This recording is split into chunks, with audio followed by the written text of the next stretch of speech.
नमस्कार दोस्तों, स्वागत है आपका एक नई कहानी में। दोस्तों, आज जो कहानी मैं आपको सुनाने जा रही हूँ यह पौराणिक कथाओं पर आधारित है और बहुत ही ज्ञानवर्धक है। तो इस कहानी को पूरा सुने और कहानी पसंद आए तो वीडियो को लाइक, शेयर और चैनल को सब्सक्राइब जरूर करें।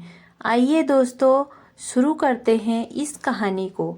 आज की कहानी है बालक ध्रुव के ध्रुव तारा बनने की। तो दोस्तों, स्वयंभू मनु और शत्रुपा के दो पुत्र थे, प्रियव्रत और उत्तानपाद। उत्तानपाद की सुनीति और सुरुचि नाम की दो पत्नियां थीं। राजा उत्तानपाद को सुनीति से ध्रुव और सुरुचि से उत्तम नामक के दो पुत्र उत्पन्न हुए। राजा की पत्नियों में सुनीति बड़ी रानी थी, परंतु उत्तानपाद का प्रेम सुरुचि के प्रति अधिक था। एक बार सुनीति का पुत्र ध्रुव अपने पिता की गोद में बैठा खेल रहा था। इतने में सुरुचि वहां आ गई। ध्रुव को राजा उत्तानपाद की गोद में खेलते देख उसका पारा 7वें आसमान पर जा पहुंचा। वह बहुत क्रोधित हुई। सौतन के पुत्र को अपने पति की गोद में वह बर्दाश्त न कर सकी। उसका मन ईर्ष्या से जल उठा। उसको बहुत क्रोध आया।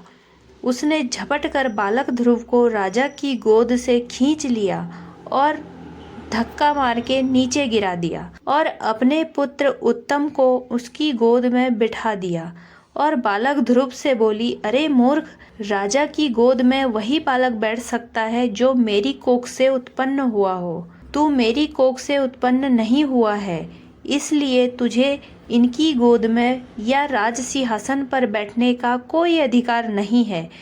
5 वर्ष के ध्रुव को अपनी सौतेली माँ के इस व्यवहार पर बहुत क्रोध आया। वह भागते हुए अपने माँ सुनीति के पास आए और सारी बात बताई। सुनीति बोली, बेटा, तेरी सौतेली माता सुनीति से अधिक प्रेम के कारण तुम्हारे पिता हम लोगों से दूर हो गए हैं। तुम भगवान को अपना सहारा बनाओ। माता के वचन सुनकर ध्रुव को कुछ ज्ञान प्राप्त हुआ और वह भगवान की भक्ति करने के लिए पिता के घर को छोड़कर चले गए। रास्ते में उनकी भेंट देवर्षि नारद से हुई। देवर्षि नारद ने बालक ध्रुव को समझाया, किंतु ध्रुव नहीं माना। देवर्षि नारद ने उसके दृढ़ संकल्प को देखते हुए ध्रुव को मंत्र की दीक्षा दी। उसके बाद देवर्षि नारद राजा उत्तानपाद के पास गए। राजा उत्तानपाद को ध्रुव के चले जाने का बहुत पछतावा हो रहा था और ध्रुव की बहुत चिंता भी हो रही थी। इतने में वहां देवर्षि नारद आते हैं और देवर्षि नारद को वहां देखकर उन्होंने उनका सत्कार किया।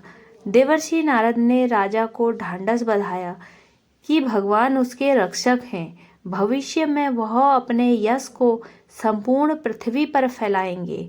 उनके प्रभाव से आपकी कीर्ति इस संसार में फैलेगी। नारद जी के इन शब्दों से राजा उत्तानपाद को कुछ तसल्ली हुई। उधर बालक ध्रुव यमुना के तट पर जा पहुँचे और देवर्षि नारद से मिले मंत्र से भगवान नारायण की तपस्या आरंभ कर दी। तपस्या करते हुए ध्रुव को अनेक प्रकार की समस्याएं आई, परंतु वह अपने संकल्प पर अडिग रहे। उनका मनोबल विचलित नहीं हुआ। उनके तप का तेज तीनों लोकों में फैलने लगा। ओम नमो भगवते वासुदेवाय की ध्वनि बैकुंठ में भी गूंज उठी। तब भगवान नारायण भी योग निद्रा से उठ बैठे। ध्रुव को इस अवस्था में तप करते देख भगवान नारायण भी प्रसन्न हो गए तथा उन्हें दर्शन देने के लिए प्रकट हो गए। नारायण बोले, हे राजकुमार, तुम्हारी समस्त इच्छाएं पूर्ण होंगी। तुम्हारी भक्ति से प्रसन्न होकर मैं तुम्हें वह लोक प्रदान कर रहा हूँ जिसके चारों ओर ज्योतिष चक्र घूमता है और जिसके आधार पर सब ग्रह नक्षत्र घूमते हैं। प्रलय काल में भी जिसका कभी नाश नहीं होता। सप्त ऋषि भी नक्षत्रों के साथ जिसकी प्रदक्षिणा करते हैं। तुम्हारे नाम पर वह लोक ध्रुव लोक कहलाएगा। इस लोक में 36 सहस्त्र वर्ष तक तुम पृथ्वी पर शासन करोगे।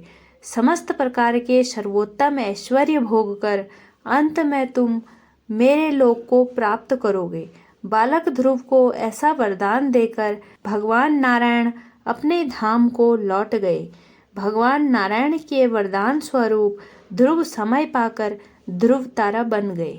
तो दोस्तों, अगर आपको यह कहानी पसंद आई हो तो प्लीज़ चैनल को लाइक, शेयर और सब्सक्राइब ज़रूर करें। धन्यवाद।